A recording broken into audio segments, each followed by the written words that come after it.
자, 한스의 로마서 우리가 보고 있는데요. 벌써 32번째까지 왔습니다. 자, 누가 이제 그의 백성을 품고 있는가? 로마서 8장 이야기로 이야기를 하고 있는데 31절부터네요. 한번 읽어볼까요? 네. 그런즉 이 일에 대하여 우리가 무슨 말하리요? 만일 하나님이 우리를 이해하시면 누가 우리를 대적하리요? 자기 아들을 아끼지 아니하시고 우리 모든 사람을 위하여 내주신 이가 어찌 그 아들과 함께 모든 것을 우리에게 주시지 아니하겠느냐? 누가 능히 하나님께서 택하신 자들을 고발하리요? 의롭다 하신 이는 하나님이시니 누가 정죄하려 죽으실 뿐 아니라 다시 살아나신 이는 그리스도 예수시니 그는 하나님 우편에 계신 자여 우리를 위하여 간구하시는 자신이라. 누가 우리를 그리스도의 사랑에서 끊으리요? 환난이나 공고나 박해나 기근이나 적신이나 위험이나 칼이랴. 자, 이제 이걸로 이제 말씀을 예, 열의를 했습니다. 자, 볼까요? 네. 성경은 하나님의 구원 언약을 하나님의 절대적 성품으로 선포하고 있다. 이 하나님의 성품을 우리는 하나님의 사랑이라고 말하고 있지만 우리는 이 사랑을 바로 알 수도 없고 표현할 수도 없다. 인간은 왜 이 사랑에서 떠나게 되었는지, 그리고 이 사랑이 어떻게 우리에게 회복되었는지 어떻게 알 수가 있겠는가?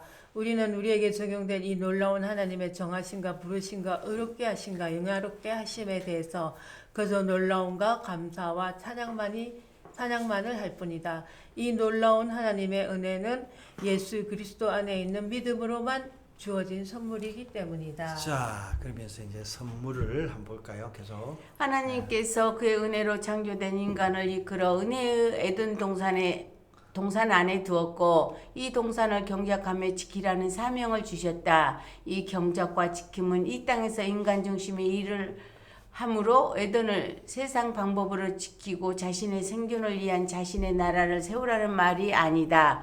오직 하나님의 은혜로 하나님의 생명을 누리며 하나님과 함께 숨을 쉬며 경배하며 살아가라는 것이다.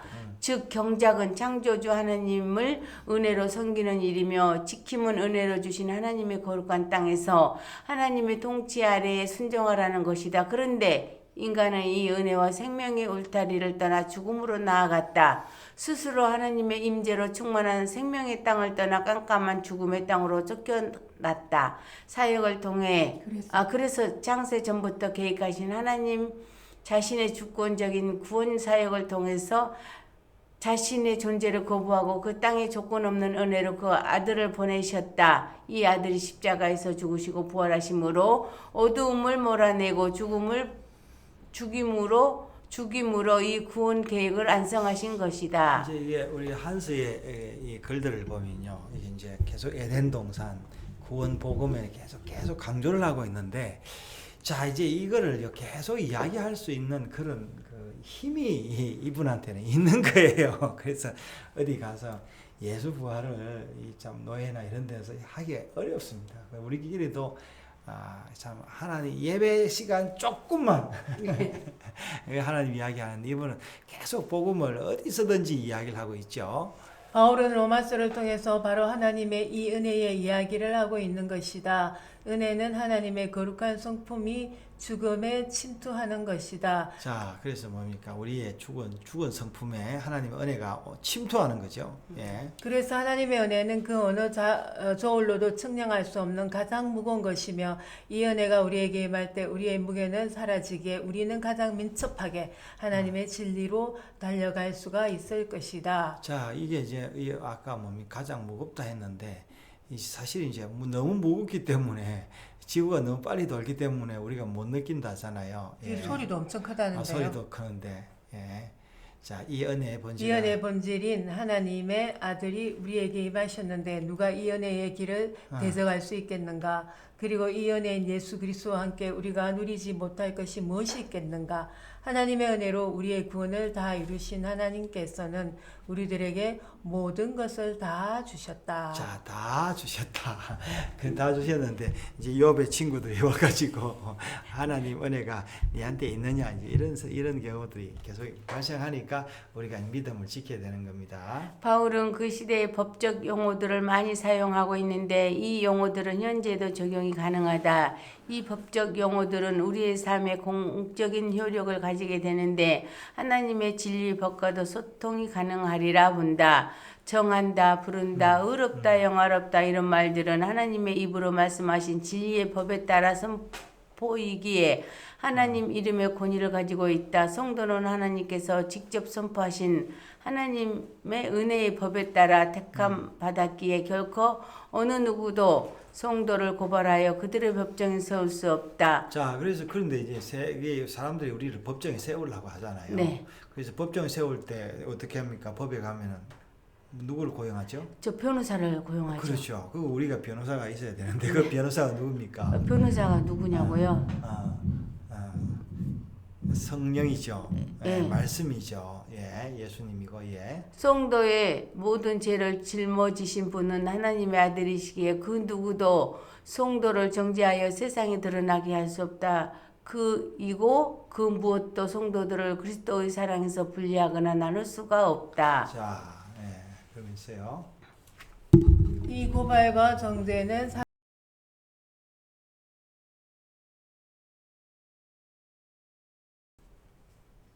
이 고발과 정죄는 사단의 계계이거나 세상의 외부적 영향력일 수도 있지만 바울은 로마서 전반에 걸쳐 율법의 본질을 바로 알지 못함으로 경험되는 율법의 고발 정죄에 대해서 중대하게 기록하고 있다. 하나님께서 율법을 그의 백성에게 주신 것은 고발이나 정죄가 목적이 아니기 때문이다. 율법의 요구는 이 율법을 통하여 생명의 길로 나가라는 것이다. 자, 그런데 이제 똑같죠. 사람들이 이제 누가 돈이나 재능을 주면은 이 재능과 돈 가지고 뭐 합니까? 장난치고 못된 짓. 그렇죠. 우리가 힘을 주면은 그 힘으로 어떻게 해요? 건설적인 일을 해야 되는데 깡패짓거리 한다고. 예. 이 율법을 통하여 인간의 전적 부패와 무능을 깨닫고 하나님의 생명의 은혜 안으로 들어가므로 하나님과 그의 백성의 언약이 영원히 계속되는 것을 증거하는 것이다. 그런데 오히려 율법을 바로 알지 못하여 말씀을 율법적인 행위로 적용하여 인간의 능력을 발휘함으로 자기 존재의 가치나 자신의 독립적인 인본주의 나라에 빠지게 하고 있다. 자, 그래서 인간의 위대함 이런 걸 계속 이야기를 하죠. 이제 그 인간의 위대함을 하려다 보니까 이제 거기에 동원되는 사람들이 죽는 겁니다. 이런 일들이 택하신 인생들을 고발하고 정죄하고 하나님의 사랑에서 끊어지게 만드는 것이다. 율법으로 인간은 서로 경쟁하고 대적하므로 율법의 요구를 벗어나 이 율법으로 고발과 정죄를 당한다. 하나님께 영광을 돌린다는 명목으로 자기를 법적 무흠 인생으로 성숙시키는 과정에서 자기 자랑으로 형제를 비판하고 정죄하게 된다. 자, 이제 그게 이제 우리 욥기의 이제 욥기의 친구들이죠. 욥기의 친구 이야기죠. 결국은 여기 아까 이 말대로 법적 무험이 있어요. 예. 자기가. 그래서 법적 어디 있어요? 여기 있잖아요. 명목으로. 거기 오른쪽으로. 법적 무험 인생으로. 네. 그러니까 이제 법에 저촉되지 않으면 나는 어려운 사람이다. 네. 기소되지 않으면은 네. 마치 죄가 없는 것처럼 이야기를 하고 있는데요. 오직 성도는 하나님의 언약 속에서 거부할 수 없고 빼앗길 수 없는 은혜와 믿음으로만 살아가는 존재이다. 그러면 이 은혜의 울타리 안에서 성도는 무엇을 하고 살아간다는 것인가? 은혜는 무겁고 우리의 발걸음은 무게가 없다. 나의 모든 순종의 발걸음은 그분의 놀라운 은혜에 엎여있기 때문이다. 이 해석해 보세요. 그 밑에 있는 말이에요. 밑에 해석이 되죠. 오케이. 발걸음이 그분의 놀라운 은혜에 엎여있기 때문이다. 우리가 엎여가니까 그럴 수밖에 없다는 거죠. 누가 우리를 대적하겠는가? 누가 우리를 고발하겠는가? 누가 우리를 정죄하겠는가? 누가 우리를 그리스도 사랑 안에서 꺼낼 수 있겠는가? 자, 이제 그리스도의 사랑에서 끊을 수 없다라고 이제 이야기를 하고 있습니다. 자, 우리 이제 한스께서 이제 이런 이야기들을 가지고 참 이렇게 참 생수를 만든다는 게 생수를 오염이 되지 않게 만든다는 게 하나님의 은혜입니다. 우리도 이제 그 은혜의 덕을 이제 보고 있는 거죠. 오늘도 감사하고 자, 이 로마서가 상당히 참 느리게 이렇게 가는데 그만큼 이 한 절 한 절이 뭐예요 지금 이게 벌써 영양가가 굉장하다는 거죠.